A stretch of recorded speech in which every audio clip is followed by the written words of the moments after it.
இந்த தலைப்பு எனக்கு பிடிக்கவில்லை. பிரேக்ஃபாஸ்ட் என்று நீங்கள் வைத்திருக்க கூடாது கிருஷ்ணா என்று நான் அவரிடமே சொல்லி இருக்கிறேன். ஆங்கிலத்தில் தலைப்பு வைத்தால் அகில உலகத்திலும் ஓடிவிடும் என்று உங்களுக்கு யார் சொன்னது? அப்படியானால் ஆங்கில படங்களெல்லாம் உலகத்தின் எல்லா படங்களும் ஓடியிருக்க வேண்டுமே. தமிழில் பேர் வைத்தால் ஓடாது என்று யார் சொன்னது? ரோஜா ஓடிச்சே இந்தியா முழுக்க. பாகுபலி அந்த ஒரிஜினல் தெலுங்கு, அது தொடக்கம், பிகினிங் என்பதுதான் அவனுடைய பொருள்.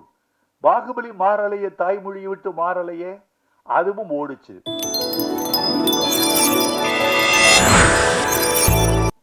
காந்தி கிருஷ்ணா அவர்களே, தயாரிப்பாளர்களே, விடை கொண்டு போன தம்பி ஜிவி பிரகாஷ் அவர்களே, மேடையில் அமர்ந்திருக்கும் மேன்மைக்குரிய கலைஞர்களே, நாயகன் அவர்களே, நாயகி அவர்களே, துணை கதாபாத்திரங்களே, பாசத்திற்குரிய பத்திரிகையாளர்களே, ஊடக உறவுகளே, கலைத்துறையின் முன்னணி முகங்களே, உங்கள் அனைவருக்கும் எனது அன்பான வணக்கத்தை தெரிவித்துக் கொள்கிறேன். முன்பெல்லாம் நிறைய கேடயங்கள் பெறுவோம். 100வது நாள், 125வது நாள், 175வது நாள் என்று அவ்வப்போது வெற்றி விழாக்கள் நிகழ்த்தி கலைஞர்களுக்கும் தொழில்நுட்ப கலைஞர்களுக்கும் கேடயங்கள் வழங்குவார்கள். அது ஒரு காலம். அந்த காலத்தில் அதுதான் ஒரு திரைப்படத்தின் கொண்டாட்டம். நான் நடிகர்களை, நடிகைகளை, தொழில்நுட்ப கலைஞர்களை திரையுலகில் அதிகம் சந்திக்காதவன். எனக்கு அதற்கு வாய்ப்பே இல்லை. நான் பாட்டு எழுதிய பல நடிகர்களையும், என் பாடலை பாடிய நடிகைகளையும் பல பேரை நான் பார்த்ததில்லை. சில பேரை பார்த்திருக்கிறேன் என்றால் அது அந்த வெற்றி விழா மேடையாகத்தான் இருந்தது. இப்போது அது மாறிவிட்டது. அந்த கொண்டாட்டத்தை இப்போது பாடல்களின் வெளியீட்டு விழாக்கள் மட்டுமே நடத்தி காட்டுகின்றன. இது ஒரு கொண்டாட்டம். நம்மை நாம் அறிமுகம் செய்து கொள்வதற்கும், நம்மை நாம் நலம் விசாரித்துக் கொள்வதற்கும், ஓ இவர்தான் அவரா என்று புரிந்து கொள்வதற்கும் இந்த மேடை பயன்படுவதாக நான் நினைக்கிறேன். இந்த மேடையை கூட்டிய நண்பர் காந்தி கிருஷ்ணாவுக்கு என் வாழ்த்துக்கள். எவ்வளவு நேரம் வேண்டுமானாலும் பேசலாம் என்று தொகுப்பாளர் எனக்கு ஒரு சுதந்திரம் கொடுத்திருக்கிறார். அது உங்களை எவ்வளவு பாதிக்கும் என்பது எனக்கு தெரியும். அதனால் அவர் கொடுத்த சுதந்திரத்தை இந்தியாவின் சுதந்திரம் போல் நான் தப்பாக பயன்படுத்த மாட்டேன். நான் சரியாக பயன்படுத்தி எண்ணி சில நிமிடங்களில் என் கருத்துக்களை பதிவு செய்து விடைபெற வேண்டும் என்று ஆசைப்படுகிறேன். பேசுவதற்கு ஆசைதான், நல்ல கூட்டம்தான். எண்ணிக்கையில் அதிகமான ஊடகங்கள் இங்கே வந்திருக்கிறார்கள் தாம். இதோ இந்த மேடையில் அறிவாளிகளும் சாதித்த கலைஞர்களும் நிறைந்திருக்கிறார்கள் தான். ஆனாலும் கூட சபையறிந்து நேரமறிந்து பேசுவது ஒரு நாகரிகம் என்பதை நான் அறிவேன். எண்ணி சில செய்திகளை உங்களோடு பகிர்ந்து கொள்ள விரும்புகிறேன். முதலில் நண்பர் காந்தி கிருஷ்ணா அவர்களை பற்றி. நண்பர் காந்தி கிருஷ்ணா அவர்களை நான் 30 ஆண்டுகளுக்கு மேலாக அறிவேன். இதில் மிக முக்கியமான செய்தி, இந்த 30 ஆண்டுகளை நீங்கள் அடிக்கோடிட்டுக் கொள்ள வேண்டும். நான் 46 ஆண்டுகளாக திரையுலகில் இருக்கிறேன். 30 ஆண்டுகளுக்கு மேலாக நான் காந்தி கிருஷ்ணாவை அறிவேன் என்றால் நீங்கள் ஒன்றை புரிந்து கொள்ள வேண்டும். 30 ஆண்டுகளுக்கு மேலாக திரையுலகில் இயக்குனராக ஒருவர் இயங்கிக் கொண்டே இருக்கிறார் என்பதுதான் காந்தி கிருஷ்ணாவுக்கு இருக்கக்கூடிய மிகப்பெரிய பலம், அதுதான் அவரது ஆற்றல் என்று நினைக்கிறேன். 1000 பாடல்கள் என்று நான் எழுதிய பாடல்களை தொகுத்து 2011 ஒரு நூல் வெளியிட்டேன். முத்தமிழறிஞர் கலைஞர் அதை வெளியிட்டார். திரையுலகின் எல்லா இயக்குனர்களும் பாடகர்களும் அதில் கலந்து கொண்டார்கள். இப்போது 2ஆம் தொகுதியை தயாரித்துக் கொண்டிருக்கிறேன். 1001 பாடல்கள் என்றதற்கு தலைப்பிட்டிருக்கிறேன். அது 1000 பாடல்கள், இது 1001 பாடல்கள். சமீபத்தில் இதை தொகுத்து கொண்டிருக்கிற இந்த காலகட்டத்தில் புரட்டி புரட்டி பார்த்தபோது எத்தனை இயக்குனர்கள், எத்தனை பாடகர்கள், எத்தனை இசையமைப்பாளர்கள் என்று மலைத்து போன போது ஒன்று தோன்றியது. இவர்களில் எத்தனை பேர் இருக்கிறார்கள் என்று கணக்கு பார்த்தேன். பல பேர் காலத்தில் இருக்கிறார்கள், களத்தில் இல்லை. பல பேர் காலத்திலேயே இல்லை, நினைவுகளில் இருக்கிறார்கள். இந்த கலை உலகம் என்பது மாறிக்கொண்டே இருக்கிற ஒரு பிம்பம். இது ஓடிக்கொண்டே இருக்கிற ஒரு நுரை. இது வானவில்லை தனக்குள் வைத்து முடிந்து வைத்திருக்கும் ஒரு குமிழி. இதில் நிரந்தரமாக ஒருவன் 1/4 நூற்றாண்டுக்கு மேல் பயணம் செய்கிறான் என்றால் அவன்தான் அறிவு திறம் வாய்ந்தவன், பண்பாட்டு திறம் வாய்ந்தவன், கலை உலகை புரிந்து கொண்டவன் என்று நீங்கள் தெரிந்து கொள்ளலாம். இந்த 3 பெருமைக்கும் உரியவர் என் அருமை நண்பர் காந்தி கிருஷ்ணா என்று நான் உறுதியாக நம்புகிறேன். காந்தி கிருஷ்ணா 30 ஆண்டுகளுக்கு பிறகும் பிரேக்ஃபாஸ்ட் என்ற ஒரு ஆங்கில தலைப்பை வைத்துக்கொண்டு உங்களுக்கு ஒரு படம் கொடுக்க வந்திருக்கிறார் என்றால் அவருடைய கால நீட்சியை நான் போற்றுகிறேன். ஏனென்றால் பெரியவர்களே, முன்பெல்லாம் ஒரு கலைஞன் 25 ஆண்டுகள் அதிகபட்சம் கோலோச்சுவான். அப்படி 25 ஆண்டுகள் முடிந்த பிறகு அவன் மெல்ல மெல்ல ஓய்வு பெறுவான். அவன் மூளை மங்கிவிட்டது என்று பொருள் அல்ல, உடல் ஓய்ந்து விட்டது என்று பொருள் அல்ல.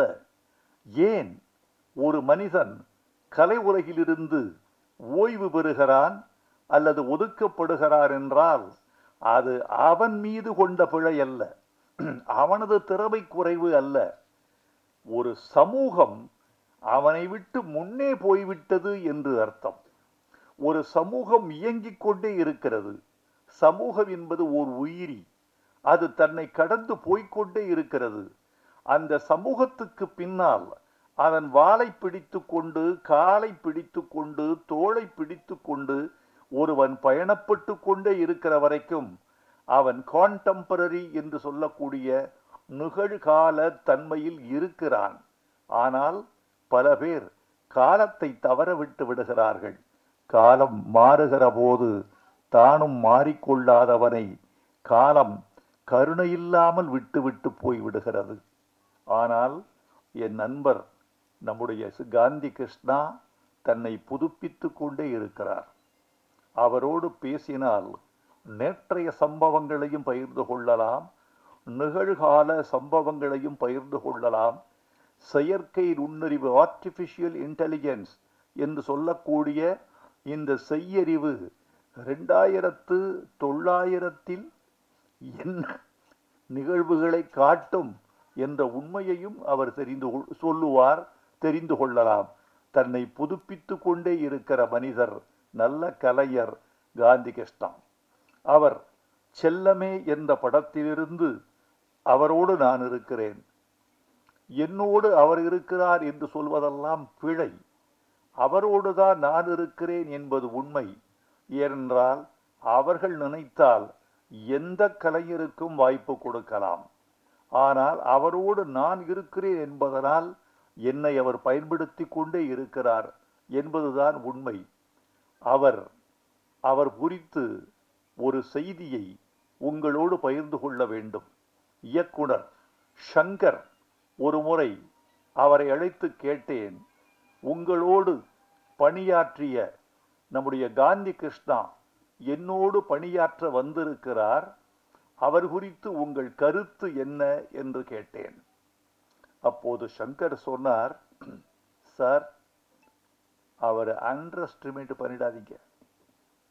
காந்தி கிருஷ்ணா எப்படிப்பட்டவர் என்றால், என்னை விட களத்தில் திறமைசாலி என்று எனக்கு சொல்லி அவர் பெருமையை உணர்த்தி காட்டினார் சங்கர். என்னை விட திறமைசாலி, களத்தில் பணியாற்றுவதில் வல்லவர் என்று சொன்னார். அப்படி தன்னுடைய குருநாதரால் நல்ல கருத்து சொல்லப்பட்ட ஓர் இயக்குனர் காந்தி கிருஷ்ணா. காந்தி கிருஷ்ணாவை பற்றி, இந்த படத்தை பற்றி ஒன்று சொல்லி நான் விடைபெற வேண்டும் என்று ஆசைப்படுகிறேன். இதில் அவர் கையாண்டிருக்கிற கருப்பொருள் இருக்கிறதே, பழையதாகாத கருப்பொருள். இது நேற்று வெளிவந்திருக்க வேண்டிய படம். சில படத்தை பற்றி சொல்லுவார்கள், இது 1987 வெளிவந்திருக்க வேண்டிய படம் என்று சில படங்களை சொல்லுவார்கள். சில படங்களை இது 60களில் எடுத்திருக்க வேண்டிய படத்தை 2026 இவர் எடுத்திருக்கிறார் என்று தள்ளிவிடுவார்கள். சில படங்களுக்கு இன்னும் மோசமான விமர்சனம் வரும். 2100 எடுக்க வேண்டிய படத்தை இவர் 2024 எடுத்திருக்கிறார் என்று சில படங்கள் தள்ளப்படும். கால ஒப்புமை, ரெலவன்சி என்பது ஒரு கலைக்கு மிக முக்கியம். இந்த படத்தில் அவர் கையாண்டிருக்கிற செய்தி ஆண் பெண் உறவு குறித்தது. ஒரு ஆண் பெண்ணை புரிந்து கொள்வதும், ஒரு பெண் ஆணை புரிந்து கொள்வதும், ஆண் என்ற வர்க்கம் உள்ள வரைக்கும், பெண் என்ற வர்க்கம் உள்ள வரைக்கும் இருக்கவே செய்யும். நீங்கள் புரிந்து கொண்ட ஒரு பெண்ணை இன்னொரு பெண்ணோடு ஒப்பிட்டு புரிந்து கொள்வது ஆகாது. ஒரு ஆணை புரிந்து கொண்ட ஒரு பெண் அதே அளவுகோலை வைத்து இன்னொரு ஆணை புரிந்து கொள்ள முடியாது.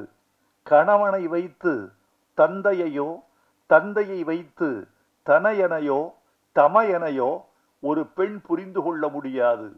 ஒவ்வொரு பெண்ணும் ஒரு உலகம், ஒவ்வொரு ஆணும் ஒரு உலகம். அவர்களின் ரசனைகள், அவர்களின் எண்ணங்கள், அவர்களின் போக்குகள் மாறிக்கொண்டே இருக்கும். புரிந்து கொள்ள முடியாது. ஒரு ஆண் பெண்ணை புரிந்து கொள்வதும், பெண் ஆணை புரிந்து கொள்வதும் உள்ள வரைக்கும் கலை இருக்கும், இலக்கியம் இருக்கும். இந்த கலைகளும் இலக்கியங்களும் உள்ளவரை ஆண் பெண் புரிதல் என்ற ஒரு மிகப்பெரிய சங்கிலி அருந்து விடாமல் ஓடிக்கொண்டே இருக்கும் என்று நான் கருதுகிறேன். அதைத்தான் இதில் செய்திருக்கிறார். நடித்த நாயகனும் நாயகியும் இந்த படத்தில் தங்களை உணர்ந்து செய்திருக்கிறார்கள் என்று சொல்ல வேண்டும். இப்போதெல்லாம் நடித்தல் என்பது என்ன தெரியுமா தோழர்களே? நடிக்க கூடாது என்பது நடிப்பு. இவர் வாங்கின காசுக்கு மேல நடிக்கிறார்னு சில பேரை சொல்லுவார்கள். 1 லட்சம் ரூபாய் வாங்கி கொண்டு ஏன் 5 லட்சம் ரூபாய்க்கு நடிக்கிறாய் என்று சில பேரை விமர்சனம் எழுத கேட்டிருக்கிறேன். 60களின் நடிப்புக்கும் 80களின் நடிப்புக்கும் பாரதி ராஜா வந்த பிறகு இருந்த நடிப்புக்குமான வேறுபாட்டை நீங்கள் உணர்ந்திருப்பீர்கள்.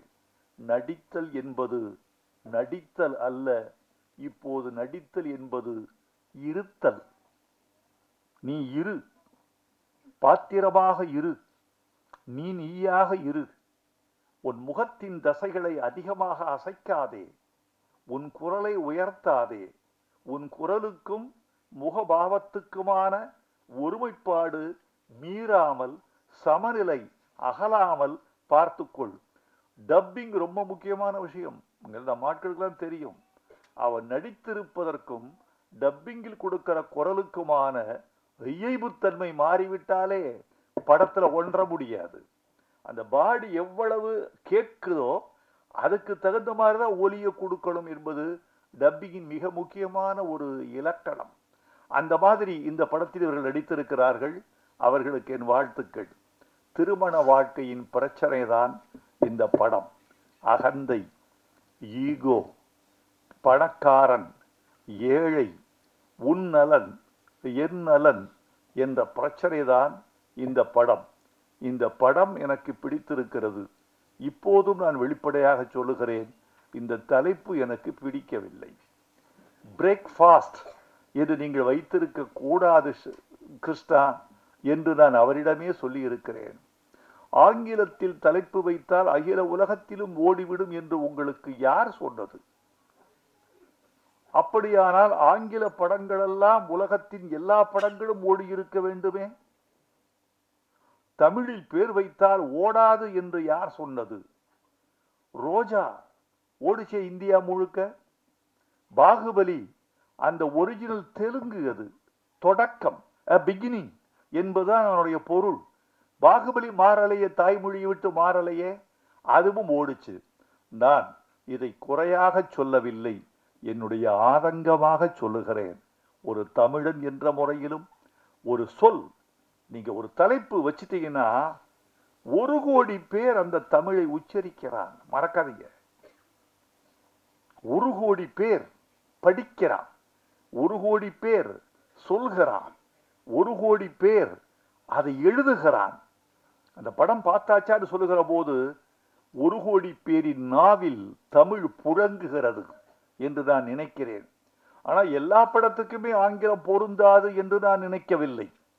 மொழி என்பது ஒரு குறியீடு என்று மட்டும் நான் புரிந்து கொள்கிறேன். தமிழில் எடுக்கிற படத்துக்கு தமிழில் தலைப்பு வைக்க வேண்டும் என்று நான் இந்த நேரத்தில் அன்போடு கேட்டுக்கொள்கிறேன். தவிர்க்கவே முடியவில்லை என்றால், இப்ப ப்ராப்பர் நவுன், அமெரிக்கான்னு படம் எடுக்கிறீங்க, அது அமெரிக்கா தான். மருந்துகளின் பெயர்களை ஆஸ்ப்ரோ, அனாசின், பேனசைட் ஃபோர்ட், மாண்டல்சோர் என்கிற பெயர்களை எப்படி நீங்கள் தமிழ்படுத்துவீர்கள்? அதெல்லாம் ப்ராப்பர் நவுன், அது அப்படித்தான் இருக்கும், அது அப்படித்தான் சொல்ல வேண்டியிருக்கும். ஆனால் டாக்டரை நீங்கள் மருத்துவர் என்று சொல்வதில் உங்களுக்கு ஒரு தடையும் இல்லை. எ மேன் என்பதை ஆண் என்று சொல்வதில் உங்களுக்கு ஒரு தடையும் இல்லை. எனவே புழங்கக்கூடிய சொற்களை தமிழ் படங்களுக்கு பேர் வைக்க வேண்டும் என்று நான் அன்போடு கேட்டுக்கொள்கிறேன். திருமணம் என்பதை பற்றி ஒரு சொல். இந்த படத்துடைய பிரச்சனையாதான், திருமணம் செய்து கொண்டது தப்பா சரியா? நீ எனக்கு பொருத்தமானவன் தானா, நான் உனக்கு பொருத்தமானவள் தானா என்பதுதான் இந்த படத்தினுடைய மையம். திருமணம் என்பது முற்றுகையிடப்பட்ட ஒரு கோட்டை. உள்ளே இருப்பவர்கள் வெளியே வர துடிக்கிறார்கள், வெளியே உள்ளவர்கள் உள்ளே செல்ல தவிக்கிறார்கள். இதுதான் கல்யாணத்தை பற்றிய கான்செப்ட். இதுதான் இந்த படத்தில் நிகழ்ந்திருக்கிறது.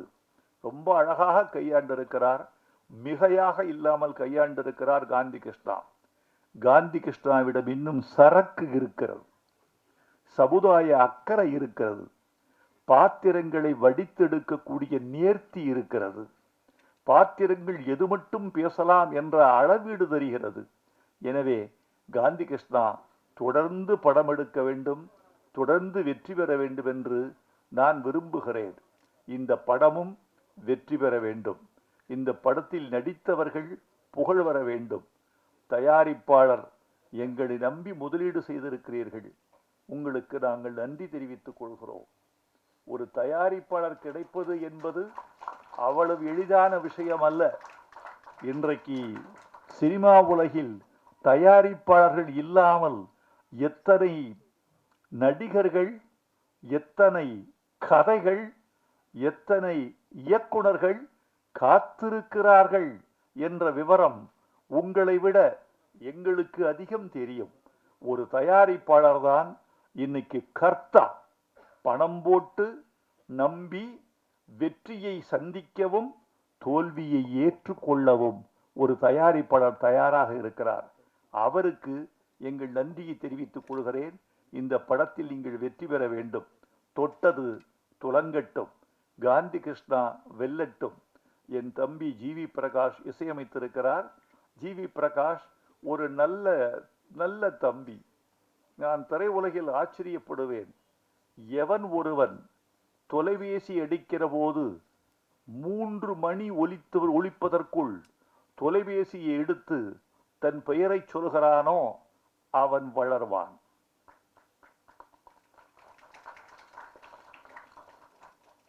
3 ரிங்ல எடுத்துருங்க. எடுப்பீங்களா? பேரை பார்த்து எடுப்பீங்க சார். பெண்பாலா இருந்தா 2 ரிங்ல எடுத்துருவீங்க. அதல்ல என்னன்னா, எவன் ஒருவன் 3 ரிங்ல எடுக்கிறானோ அவன் அச்சமற்றவன், அவன் கடன் வாங்காதவன், அவன் வீரன், அவன் யோகியன், அவன் நேர்மையாளன். நான் குளிக்கும் போதும் தூங்கும் போதும் தவிர 2 சத்தத்தில் எடுப்பேன். நீங்களும் எடுத்து பழகுங்கள், வெல்வீர்கள். இந்த படமும் வெல்லட்டும். நன்றி.